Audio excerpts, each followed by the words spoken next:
Hi, I'm Nikita and you're watching the channel a little longer. In the recent video, I talked about films that feature only one actor on the screen. Today, we will continue with the theme of the artistic limitations and take a look at the 20 best long takes without editing cuts. When making my personal list, I took into account technical difficulty, artistical value, and how important the scene is to the story. Not all of them are truly one-take shots, and whenever hidden edits were used, I ranked those scenes a bit lower. Just to clarify, because of copyright restrictions, I won't be able to show you very long fragments, so unlike the originals, you will notice cuts in my video. With that said, let's begin. Wright will appear again later on this list, but let's start with his work in Hanna. Fight choreographer Jeff Imada staged the parking lot brawl in a gritty, realistic style. By the standards of this ranking, the fight isn't very long, about a minute, but it's incredibly sharp and dynamic. Since Eric Bana performed the sequence himself and did it at the highest level, there was no need to hide stunt doubles or rely on other tricks. Throughout the entire fight, the camera keeps circling the character non-stop, just as the director intended, emphasizing the sense of closed-off trap, and it finally comes to a halt the very moment the hero clears a way forward. In the final scene of The Revenant, there are few hidden cuts, but long-take enthusiast Alejandro Iñárritu made them almost invisible, giving us 2 minutes of brutal, unrelenting combat that you simply can't look away from. Throughout the fight, Hugh and John inflict such devastating injuries on each other that it feels like the end must be coming any second. But just like the rest of the film, this scene pushes the characters to the very limits of human endurance. I dive into more details here, but the scene is so violent that I'm already running out of footage I can safely show on YouTube. Let's move on. Sheriff Brody and oceanographer Hooper try to convince the mayor to close the beach because of the shark attacks, but they slam against a brick wall of greed and denial. At first, they rush to deliver their urgent news. Then, when their warnings fall flat, frustration takes over. Finally, they calm each other down and try once more. I don't know if Spielberg consciously built in this metaphor, but it feels like Brody and Hooper circle around the mayor the same way two sharks would circle their prey. The opening Day of Death Carnival sequence in Spectre is probably the most ambitious crowd scene in the entire Bond franchise. A noisy, vibrant celebration is the perfect cover for a silent assassination. The chaos of festival stands in sharp contrast at Bond's calm precision. He doesn't rush, he even pauses for a passionate kiss with his companion, but he always arrives at the destination just in time. The scene's unique touch is its circularity, the way we're introduced to the main characters at the beginning, each following their own path, only to converge again at the end of the sequence. There are at least 2 very obvious cuts, but they don't hurt the flow of the storytelling. The prison conversation between Bobby Sands, played by Michael Fassbender, and Father Moran, played by Liam Cunningham, is truly a unique scene in all of cinema. Not only does it last for 20 minutes, but throughout the entire exchange, the camera never moves until the very end. Bobby, a member of IRA and leader of the political prisoners, argues his case, while the priest tries in vain to persuade him and his comrades to end their protests. The actors rehearsed the scene for weeks as if it were a stage play, and in the end, it was captured in just 4 takes. The opening freeway sequence in La La Land may contain a few hidden cuts, but it still unfolds in extremely long takes that create a strong sense of continuity. What makes the scene stand out is its constant shifting of focus and its clever use of in-frame choreography. It was filmed on real Los Angeles highway under blistering heat, which made interacting with the scorching cars a real challenge. To achieve such seamless coordination between dancers and stunt performers took about 6 weeks of rehearsals. Danny rides his tricycle through the empty geometric corridors of the Overlook Hotel, which resemble a twisted maze foreshadowing the film's finale. On the carpet, his wheels roll almost silently, but on the wooden floor, the sound becomes sharp and rhythmic, echoing the classic use of mounting suspense. With every turn, we brace for another haunting vision to appear before him, and with every circuit, the Forbidden Room 237 seems to draw him in more and more.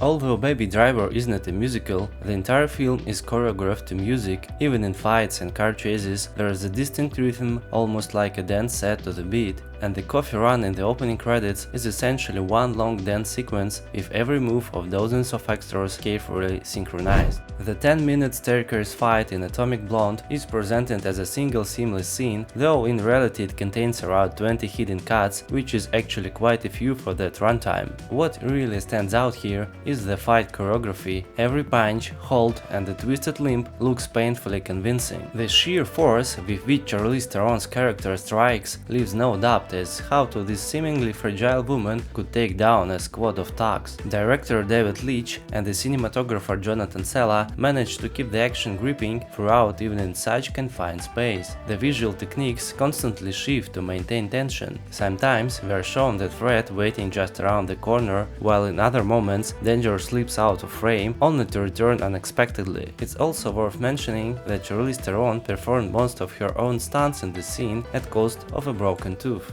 Time to switch it up with an example from TV series. The adrenaline-charged raid on a drug dealer's house in a raw suburb from episode 4 of the first season of True Detective runs for about 6 minutes. Matthew McConaughey's character Rust goes undercover with a bike gang posing as cops to rob the dealers, but things quickly spiral out of control. The tension escalates with every moment, both inside the house and outside on street. Rust, not being a real criminal, also has to worry about minimizing casualties with keeping his cover intact. Filming this highly immersive and technically complex sequence required just 3 takes. We've already reached the middle of our list, so it's the perfect time to give this video a like. Thank you so much.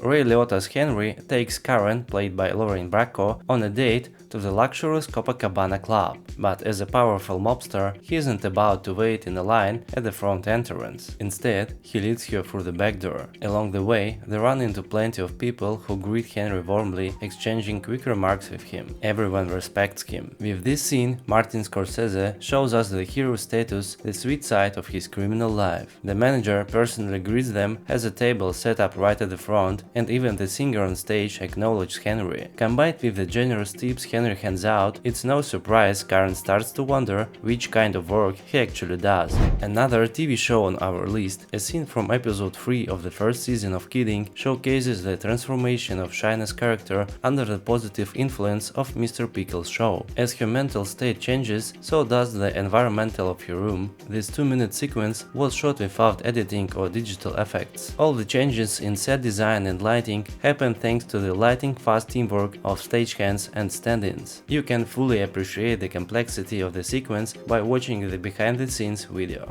The hallway fight from the original Oldboy is not just important for this list, but has become one of the most iconic scenes in all of cinema. In order to escape the building, Oh Do-soo has to fight his way through a corridor full of thugs. Park Chan-wook filmed it from the side as if it were a level in 2D video game that hero must complete. The camera shifts left and right as Do-soo advances forward or it's knocked back. He's not a superhero or even a trained fighter. He wields a hammer and his movements are anything but graceful. He grows exhausted, falls down, but keeps getting back up, forcing his way forward with sheer persistence. Filming this sequence took 2 days and over a dozen of rehearsals. The scene has since inspired countless imitations from Daredevil to The Raid and John Wick.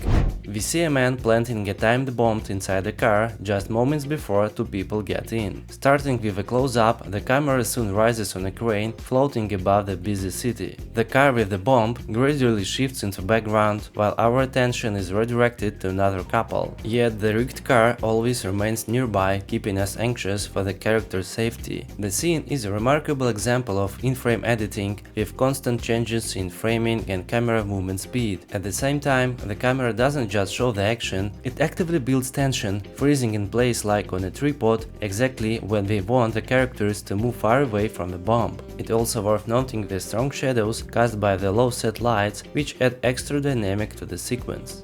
Inspector Takela and undercover agent Alan storm a hospital that has become a criminal stronghold. The entire final act of the film unfolds there, but within it lies a 3-minute uninterrupted shot of pure gunfight action. There's also a particularly clever technical trick. In the middle of the shot-out, the heroes enter the elevator. While they appear to ride between floors, the crew quickly rearrange the set and resets the very same floor for the continuation of the battle. Director John Woo later admitted this was his favorite action scene of his entire career. It has long since become a classic and a source of inspiration for many filmmakers, including the Wachowskis and Quentin Tarantino. And now we've reached the top 5. Alfonso Cuarón is a true master of extended takes. We've already discussed his visual style in a previous video, which you can check out via the link above. In his film Children of Men, several moments deserve a place on this list, but I'd like to highlight the climatic refugee camp battle. The protagonist Theo, played by Clive Owen, navigates through chaotic urban warfare in the search of a woman and her child. For a full 6 minutes he is followed in a continuous shot by a second camera operator under the supervision of cinematographer Emmanuel Lubezki, but followed isn't quite accurate. Theo's movements are unpredictable as he dodges explosions, changes directions, dives into cover and even scrambles into a bus. Several times the camera abandons him to peer around corners or pan toward looming threats. The sequence was so complex that it took several days of rehearsal, but it was captured in a single take. Interestingly, when Theo moves through the bus, blood splatters onto the camera lens. Cuarón initially wanted to reshoot, but Lubezki convinced him it added a raw documentary feel, so they kept it in. The key scene from the 1917 is not technically a true one-take shot, but the few hidden cuts inside are executed so flawlessly that the entire 7 minutes from the moment Scofield emerged into the forest, through the trench, and into his desperate sprint during the offensive feel absolutely continuous. The trajectory of his run, cutting perpendicularly across the advancing troops, clearly emphasizes his unique path moving against the chaos. You may have heard this already, but Scofield's collision with soldiers were unplanned. George McKay reacted so naturally that the takes were kept in the final version of the film. The opening 8-minute scene of the player offers a satirical look behind Hollywood's facade. As we move through the studio lot, we've gradually introduced into its world and several characters. We never actually enter the offices, but we eavesdrop the conversations through the windows. Robert Altman used a remarkably complex technique where one character movement smoothly shifts the camera attention to another. At the same time, everyone is delivering dialogue requiring incredible synchronization. Unsurprisingly, the scene took 15 takes to complete.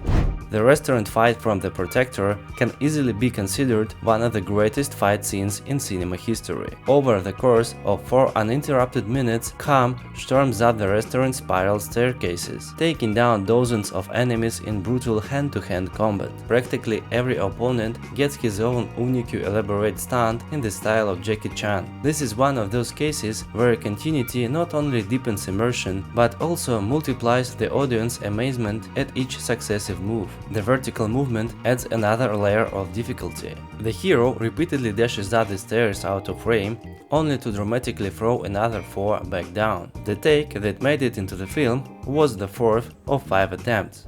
It's time to take a look at what I personally consider the greatest one-take scene. The 5-minute Dunkirk beach sequence in Atonement is a rare example of large-scale shot with hundreds of soldiers that isn't a battle. As Robbie, played by James McAvoy, makes his way along the beach, we witness dozens of separate vignettes through his eyes. Each one reveals a different form of despair among the soldiers, endlessly waiting for evacuation. Chaos coexists with order. The horrors of war intertwine with fragments of ordinary life, like a still functioning fairground ride. Throughout the scene, our perspective shifts. Sometimes we follow the protagonist, sometimes his comrades, and sometimes we share his very point of view. The sequence is made even more complex by its multi-directional staging. Actors move diagonally across the frame while the camera shifts through several angles, constantly revealing meticulously crafted backgrounds. Nearly 1,000 actors and extras took part, along with real animals, a choir, and the live musicians. Filming required 3 takes, one of which was only a technical run. That's all from me. Share your favorite one-take scene in the comments, especially if they didn't make it onto my list. And don't forget to subscribe to the channel, we've got plenty of more fascinating stories from the world of cinema coming soon.